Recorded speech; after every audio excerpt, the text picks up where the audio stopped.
Salam damai sejahtera saudara-saudariku, berkah dalam. Kita berjumpa lagi dalam belajar Alkitab sambil merenung. Bahan kali ini dari Injil Matius bab 5 ayat 20 sampai 26.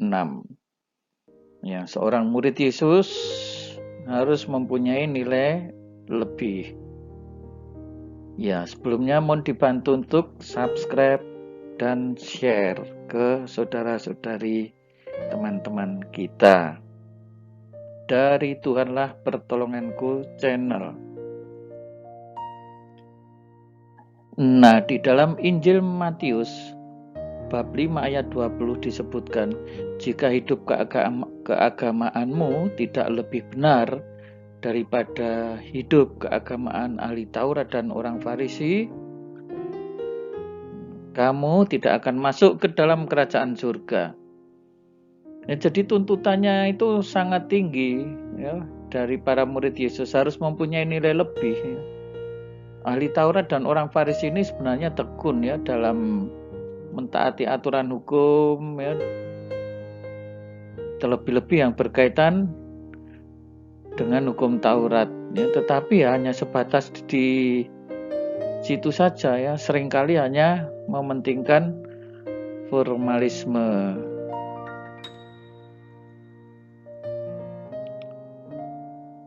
Kamu telah mendengar firman, jangan membunuh, siapa membunuh harus dihukum.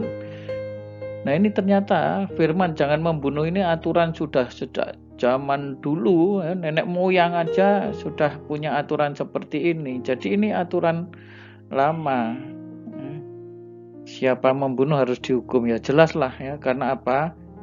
Membunuh atau mencabut nyawa orang, lebih tepatnya itu adalah hanya hak Tuhan lah. Kalau manusia melakukan itu ya jelas ya, dia melanggar hukum kasih terhadap sesamanya. Tetapi aku berkata kepadamu, setiap orang yang marah terhadap saudaranya harus dihukum. Nah, ini nilai lebihnya ya. Kalau tadi membunuh baru dihukum, berarti kalau marah nggak dihukum, nggak bisa. Marah berarti harus dihukum. Ya, suatu ketika saya pernah pergi ke sebuah biara ya, di sana ada semacam ya kata-kata mutiara ya, berkaitan dengan marah. Ya, sekali marah sukacita hilang. Oh, benar juga ya. 2 kali marah akal sehat terbang. Nah, iya, kalau orang sudah mulai marah-marah, akal sehatnya mulai hilang ya. Emosi yang dikedepankan. 3 kali marah, tekanan darah naik.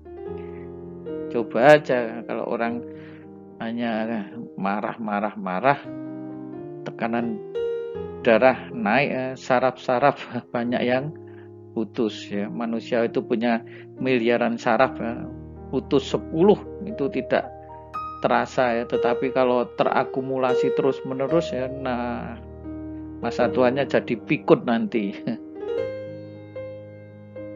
4 kali marah teman-teman pergi, ya iyalah ya. Setiap kali marah ya teman tidak akan merasa kerasan.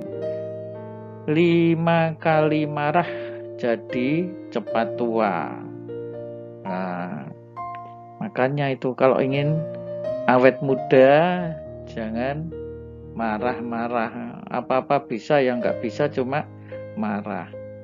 Yang paling payah ini, 6 kali marah pintu dosa terbuka. Nah, Yesus masih melanjutkan ini, siapa yang berkata kepada saudaranya kafir harus dihadapkan ke mahkamah agama, dan siapa berkata jahil harus diserahkan ke dalam neraka yang menyala-nyala. Nah, ini soal mengkafir-kafirkan orang ini seringkali ya banyak yang dengan enaknya mengkafirkan orang. Ya. Mengatakan jahil pada masa itu adalah sebuah penghinaan berkaitan dengan watak manusia ya, tetapi kata-kata ini adalah kata-kata yang sangat menghina ya, bagi saudara-saudaranya ya. Maka nilai lebihnya sebagai murid-murid Yesus justru ini, hanya seperti ini saja harus dihukum, harus dihadapkan ke mahkamah agama, itu sama dengan dihukum. Ya, ini bahkan pada akhirnya diserahkan ke neraka yang menyala-nyala ya. Maka hati-hatilah menggunakan lidah ya. Kemarahan ini adalah akar awal dari pembunuhan ya. Dan seringkali ucapan lidah itu juga membunuh karakter orang. Sebab itu jika engkau mempersembahkan persembahanmu di atas misbah dan engkau teringat akan sesuatu yang ada dalam hati saudaramu terhadap engkau. Nah, ini kalau berkaitan dengan mempersembahkan persembahan. Tinggalkanlah persembahanmu di depan mezbah itu dan pergilah berdamai dahulu dengan saudaramu lalu kembali untuk mempersembahkan persembahan itu. Nah, ini maksudnya apa? Ya, Yesus menginginkan ya supaya murid-muridnya itu di dalam membawa persembahan ke mezbah itu tidak hanya ya mementingkan hal yang lahiriah belaka. Ya, kedamaian real harus menjadi persembahan juga ya. Yesus meminta untuk pergi berdamai ya, jadi supaya persembahannya itu sampai ke hadirat Allah.